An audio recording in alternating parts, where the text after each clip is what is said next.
On appelle cela le financement participatif. La méthode est simple, avec 10 euros, 50 euros, parfois beaucoup plus pour ceux qui en ont les moyens. Vous pouvez, via Internet et d'un simple clic, soutenir ou acheter les actions d'un chanteur, d'un peintre ou d'une entreprise si vous croyez à son projet.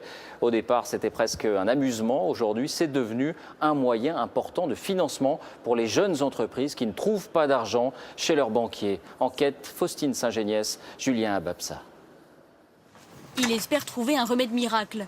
Avec ses chercheurs, Marc Lemonnier essaie de mettre au point un médicament révolutionnaire, un traitement contre les maladies nosocomiales. Mais le projet de ce chef d'entreprise a failli rester dans les cartons. Quand il crée son laboratoire il y a 2 ans, aucun investisseur n'y croit. Il se tourne alors vers un nouveau mode de financement sur Internet, le crowdfunding, le financement participatif. 200 investisseurs parient sur lui, il récolte 300 000 euros. Ce qui me fait me lever le matin, c'est exactement ça. C'est-à-dire de développer des médicaments qui un jour pourront sauver des vies. Et je pense que quand je parle à mes investisseurs, je communique cette passion.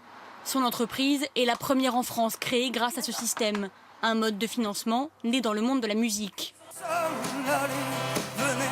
Le pionnier s'appelle Grégoire. À l'époque, ce jeune chanteur ne trouve personne pour produire son disque. Il poste sa maquette sur My Major Company, une plateforme où des particuliers financent des artistes débutants.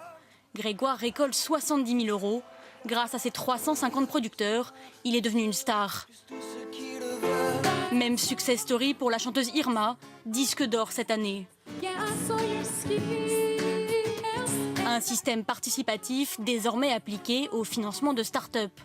L'idée est simple. Plusieurs internautes choisissent une jeune entreprise qui leur paraît prometteuse. Ils misent chacun entre 100 et 100 000 euros. Grâce à ce financement, la start-up peut voir le jour et développer son activité.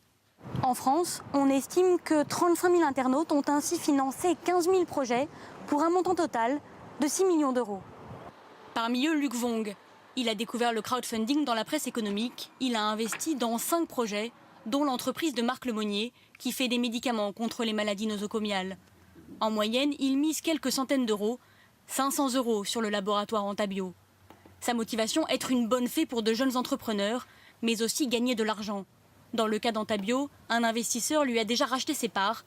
Il a doublé sa mise. Déjà, le premier sentiment, c'est qu'on est content. Deuxièmement, on pense qu'on a fait le bon choix. Et oui, on a envie de rejouer, bien sûr. Un coup de pouce pour une entreprise, un pari qui reste risqué pour les internautes. Pour l'instant, ce mode de financement en est à ses débuts. L'an dernier, il a permis de lever 1,2 milliard d'euros à travers le monde. Mais aux États-Unis, Barack Obama en a fait sa priorité dans son plan pour les start-up, promulgué en avril dernier.